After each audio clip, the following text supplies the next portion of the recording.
पैसा जब इंसान के पास आ जाता है तो इंसान भूल जाता है कि वो कौन है, और जब पैसा उसके पास से चला जाता है तो दुनिया भूल जाती है कि वो कौन है।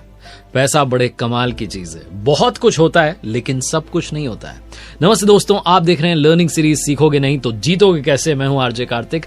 पर्सनल फाइनेंस से जुड़ी बहुत सारी किताबों के बारे में आपने सुना होगा, लेकिन आज मैं आपको एक ऐसी बुक के बारे में बता रहा हूं जो आपको साइकोलॉजी ऑफ मनी यानी कि पैसे का जो मनोविज्ञान है उसको बताती है। मॉर्गन हाउसेल ने ये बुक लिखी है, और ये बुक जब भी फाइनेंस की बात आती है, पर्सनल फाइनेंस को मैनेज करने की बात आती है, तो मस्ट रीड बुक कही जाती है। बहुत आसान शब्दों में आपको 5 लर्निंग्स इस बुक से बताऊंगा जो कि आपको सारी बुक का सार समझा देंगी। मॉर्गन हाउसेल की लिखी हुई किताब द साइकोलॉजी ऑफ मनी, जिसमें धन के मनोविज्ञान के बारे में बहुत डिटेल में बताया गया है। हर इंसान का पैसे को लेकर के अपना अपना नजरिया होता है। कुछ लोग कहते हैं कि पैसा बहुत कुछ होता है, कुछ लोग कहते हैं कि मनी डजंट मैटर, पैसा मैटर नहीं करता, खुशियां मैटर करती हैं। तो आइए सीखते हैं 5 बड़ी बातें द साइकोलॉजी ऑफ मनी से। सबसे पहली लर्निंग जो कि द साइकोलॉजी ऑफ मनी से मैंने सीखी है वो है पैसा बर्बाद मत करो। अगर मैं आपसे पूछूं कि आपको एक खूबसूरत बंगला मिल सकता है या फिर आप 30 लाख रुपए कमा सकते हैं, तो बताइए आप क्या चुनना चाहेंगे। कुछ लोग कहेंगे कि मुझे बंगला चाहिए, कुछ लोग कहेंगे मुझे पैसा चाहिए। कई सारे लोग आपसे इस तरीके के सवाल करते होंगे, और जब ऐसे सवाल आपके सामने आते होंगे तो आपका दिमाग घूम जाता होगा, क्योंकि पैसा एक ऐसी चीज है जो आपके दिमाग को संशय में, कंफ्यूजन में डाल देता है। इस पैसे को समझने के लिए अपने माइंड को समझना भी बड़ा इंपॉर्टेंट होता है। अगर आपका हाल कुछ ऐसा है और आप भी इस तरीके के सवालों से परेशान रहते हैं, तो ऑथर ने इस बुक में किस्सा बताया। वो कहते हैं कि जब मैं अपने कॉलेज में था तब पैसे इकट्ठा करने के लिए वेटर का जॉब किया करता था, और जिस जगह पर काम करता था वो लॉस एंजलिस के सबसे महंगे होटल में से एक था। एक दिन कहते हैं मॉर्गन हाउसेल की जब मैं अपनी जॉब पर था तो मैंने देखा एक 21 साल का मिलियनेयर वहां पर आया हुआ था। वो बहुत स्मार्ट था, टेक्नोलॉजी की अच्छी पकड़ थी। उसने वाईफाई राउटर का एक ऐसा कंपोनेंट तैयार किया था जिसके लिए उसे काफी अच्छे पैसे मिले थे। उसने बहुत सारे अलग अलग स्टार्टअप शुरू किए और उन्हें बेच दिया। मनी मैनेजमेंट में हालांकि वो खास नहीं था, क्योंकि उस लड़के को अपने पैसे की नुमाइश करना, दिखावा करना, शो ऑफ करना बहुत पसंद था। जहां भी जाता था अपने साथ में नोटों की गड्डी लेकर के जाता था, और वेटर को भी कई बार टिप के नाम पर मोटी नोटों की गड्डी दे देता था। एक बार जब वो एक शॉप पर पहुंचा तो दुकानदार ने उसे पैसे के बदले सोने के सिक्के दिए। तो आप सोचिए कि उसने क्या किया होगा। वो समुद्र के किनारे गया और बीच साइड जाकर के अपने दोस्तों को भी सिक्के दिए और कहा चलो फेंकते हैं, किसका कितनी दूर जाता है सिक्का। इस तरीके की हरकतें उसने की, और एक दिन ऐसा भी आया जब वो एक होटल के लैंप से टकरा गया था और उसकी वजह से वो लैंप टूट गई थी। लैंप टूटने की वजह से जो होटल मैनेजर था उसने कहा कि भाई $500 का खर्चा है। तो इस लड़के ने वहां तमाशा किया। इसने होटल के मैनेजर को $5000 दिए और कहा कि ले जाओ, जितने लैंप ठीक कराने करा लो, और दोबारा मुझे अपनी शक्ल मत दिखाना। अगर आप ये किस्सा जब सुन रहे हैं तो आपको लग रहा हो कि ये फेक है, फर्जी कहानी, ऐसा कुछ नहीं है, ये सच में हुआ। ऐसे लोग होते हैं जो पैसे का दिखावा करते हैं जब पैसा उनके पास में आ जाता है, और एक दिन ऐसा भी आता है जब वो दिवालिया हो जाते हैं। इस लड़के के साथ भी ये हुआ। पैसे के नशे में इसने अपना सारा पैसा खो दिया क्योंकि इसे घमंड हो चुका था। ये दोस्तों के साथ में अपने पैसे को बर्बाद कर रहा था, और वो दोस्त भी जब इसके पास में पैसा खत्म हो गया तो इसका साथ छोड़ करके चले गए। अब जो मॉर्गन हाउसेल हैं उस टेक्नोलॉजी एग्जीक्यूटिव के बारे में बताते हैं, और एक साधारण से सफाई कर्मी यानी कि जो स्वीपर होते हैं उनका पैसे को लेकर के क्या बिहेवियर उसको कंपेयर करते हैं। वो कहते हैं कि पैसे को कमाना जरूरी है और उसको सेव करना भी जरूरी है। उसके लिए किसी टेक्निकल नॉलेज की जरूरत नहीं है, उसके लिए आपके माइंड सेट की जरूरत है। एक सफाई कर्मी जो कि सफाई का काम करता था, उसने पैसे बचाए और धीरे धीरे उसने एक सही जगह पर जो है स्टॉक में इन्वेस्ट किया, और एक दिन वो करोड़पति बन गया। तो पैसे को लेकर के सबसे इंपॉर्टेंट बात समझने वाली यह है कि कभी भी पैसा बर्बाद मत करो। जो हमारे बड़े बूढ़ों ने हमें सिखाया है, डोंट वेस्ट मनी। दूसरी लर्निंग जो कि मुझे द साइकोलॉजी ऑफ मनी इस किताब से मिली है वो है अमीर बनना तो आसान है, लेकिन अमीर बने रहना बहुत मुश्किल है। और अमीर बने रहना मुश्किल है तो उसमें काफी सारे लोग जो हैं फेल हो जाते हैं। आपने देखे होंगे वो लोग जो बिजनेस स्टार्ट करते हैं, बड़े अमीर रहते हैं, बड़ा शो ऑफ करते हैं, और समय बीतने के साथ में फिर वो टूट से जाते हैं, अपनी अमीरियत को बरकरार नहीं रख पाते हैं। इसलिए अपने करियर में, बिजनेस फील्ड में, स्टॉक मार्केट के इन्वेस्टिंग में सक्सेस पाने के लिए सबसे इंपॉर्टेंट बात यह है कि आप लंबे समय तक सर्वाइव करें। और इसे समझने के लिए आप समझिए वॉरेन बफेट का एग्जांपल, जिनके साथ में बहुत सारे ऐसे इन्वेस्टर्स थे जिन्होंने स्टॉक मार्केट में इन्वेस्ट किया था, लेकिन वॉरेन बफेट की तरह लगातार सक्सेसफुल नहीं बन पाए क्योंकि वो लंबे समय तक स्टॉक मार्केट में सर्वाइव नहीं कर पाए। अमीर बनने के बहुत सारे तरीके होते हैं। आप कोई भी काम करके अमीर बन सकते हैं, लेकिन अमीर बने रहना बिल्कुल वैसा ही मुश्किल काम है जैसे कि सक्सेसफुल बने रहना। सफलता मिल जाती है।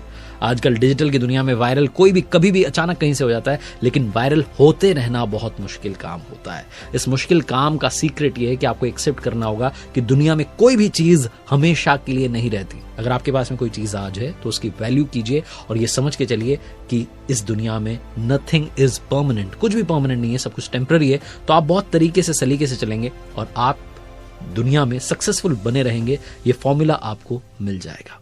जैसे इस बुक के ऑथर मॉर्गन हाउसल ने कहा कि रिच होना और रिच बने रहना आसान नहीं है, इसीलिए जैसे आज हमारा सेफ है लेकिन फ्यूचर भी सेफ रहे इसकी कोई गारंटी नहीं है। अगर हमने आज फ्यूचर के लिए कुछ प्लानिंग नहीं की, अगर आप इन्वेस्टमेंट प्लान देख रहे हैं जो कि आपकी सेविंग्स को मैक्सिमाइज करें और फ्यूचर गोल्स जैसे कि रिटायरमेंट, बच्चों की एजुकेशन या फिर बच्चों की शादी या फिर आपका कोई भी और फाइनेंशियल गोल हो, तो इन सब के लिए सबसे परफेक्ट सोल्यूशन है, वो भी guaranteed and tax free maturity benefits के साथ Max Life guaranteed savings plan.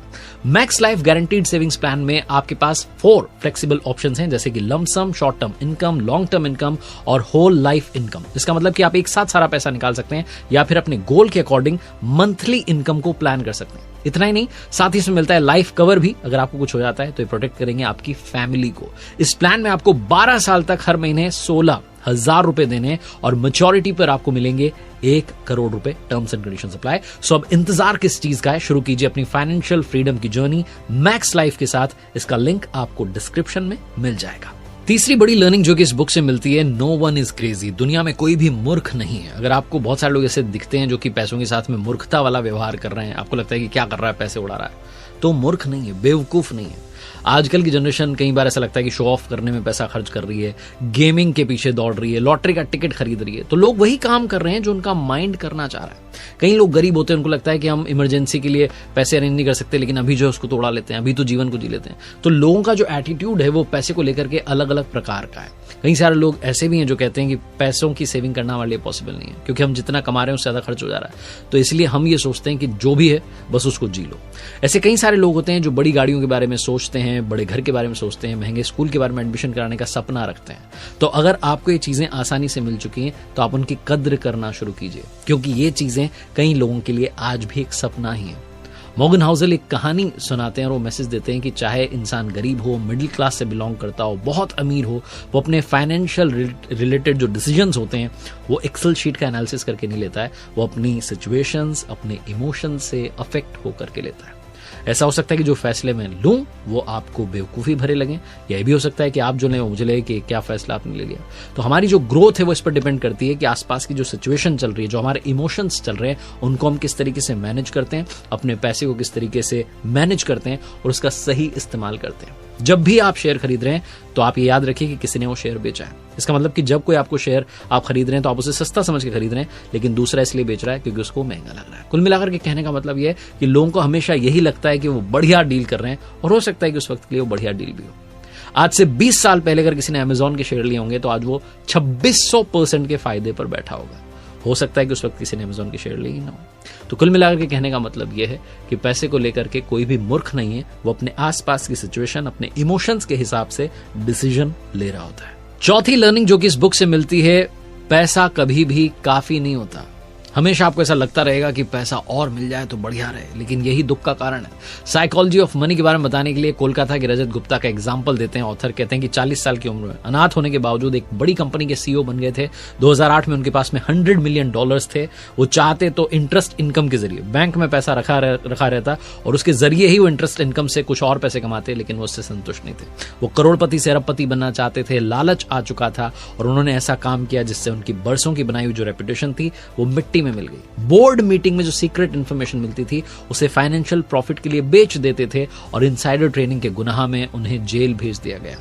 रजत गुप्ता के इस एग्जाम्पल से ऑथर समझाना चाहते हैं कि ऐसे बहुत सारे लोग हैं जिन्होंने अपने फाइनेंशियल गोल को अचीव कर लिया, लेकिन दूसरा फाइनेंशियल गोल तुरंत अचीव करना चाहते हैं। ऐसे लोग रुकते नहीं हैं और इसी चक्कर में लालच कर बैठते हैं, और लालच जो है सब कुछ तबाह कर देता है। ज्यादा पैसों का लालच, पैसा तो कभी भी आपको काफी नहीं लगेगा, कभी भी आपको ऐसा लगेगा कि पर्याप्त है, आपको लगेगा थोड़ी और भूख जो है बची है। तो अगर आप यही सोचते रह जाएंगे, दूसरों से अपनी फाइनेंशियल ग्रोथ को कंपेयर करने लगेंगे, तो इस वक्त की जो शांति है, जो इस वक्त का सुकून है, उसे खो बैठेंगे। और आखिरी लर्निंग जो कि इस बुक से मिलती है, द साइकोलॉजी ऑफ मनी के ऑथर मॉर्गन हाउसल कहते हैं कि लक और रिस्क दोनों भाई भाई हैं। भाग्य और जोखिम साथ साथ चलते हैं, हम लोगों के जीवन से जुड़े हुए हैं। एक छोटी सी कहानी वो बताते हैं कि 1968 में जब बिल गेट्स स्कूल में पढ़ने जाते थे, उस समय पूरी दुनिया में उनके जैसे ही 30 करोड़ स्टूडेंट्स हाई स्कूल में पढ़ रहे थे, लेकिन फाइनेंशियल मजबूती थी उनके परिवार की, इसलिए वो लेक साइड स्कूल में जाते थे। ये वो स्कूल था जहां बच्चों को सिखाने के लिए कंप्यूटर था, और बिल गेट्स उस दौर के लकी स्टूडेंट्स में थे जिनको कंप्यूटर सीखने का मौका मिला। वो कहते हैं, उन्होंने कही थी ये बात ऑन रिकॉर्ड इवेंट में, कि अगर लेक साइड स्कूल नहीं होता तो शायद मेरी कंपनी माइक्रोसॉफ्ट भी नहीं होती। बिल गेट्स की सक्सेस होने के पीछे बहुत सारे फैक्टर थे, उसमें लक भी एक था। बिल गेट्स अपने स्कूल के दोस्त के बारे में बताते हैं कि कैंट नाम का एक मेरा दोस्त था जिसने स्कूल छोड़ दिया होता तो आज वो भी मेरे साथ माइक्रोसॉफ्ट का फाउंडर होता, लेकिन उसने अपनी पढ़ाई जारी रखी और साथ में वो माउंटेन क्लाइंबिंग के लिए गया, और जब वो माउंटेन क्लाइंबिंग के लिए गया तो उसकी जान चली गई। माउंटेन क्लाइंबिंग के लिए लाखों लोग जाते हैं, उनमें से किसी एक की जान जाती है और वो शायद कैंट निकला। रिस्क ली कैंट ने, वो वहां गए, जो कि बड़ा जोखिम भरा काम था, उन्होंने किया और वो दुनिया छोड़ के चले गए। जीवन में सक्सेस मिलने के पीछे बहुत सारे फैक्टर्स होते हैं, रिस्क भी होती है, लक भी होता है, आपकी मेहनत भी होती है। इन सारे फैक्टर्स का अगर संतुलन बन जाए तब जाकर के आपको जीवन में सक्सेस मिलती है। तो अगर आपके पास में पैसा आ चुका है तो आप विनम्र बने रहिए, और अगर आपके पास में पैसा नहीं आया है तो कोशिश करते रहिए। मैं अक्सर आपसे कहता हूं, ऊपर वाले के आशीर्वाद के साथ, अपनी मेहनत के साथ, अपने परिवार के प्यार के साथ कर दिखाओ कुछ ऐसा कि दुनिया करना चाहे आपके जैसा। देखते रहिए मेरे साथ हर सोमवार सुबह 9:30 बजे एक नई कहानी, और हर शुक्रवार सुबह 9:30 बजे लर्निंग सीरीज का एक नया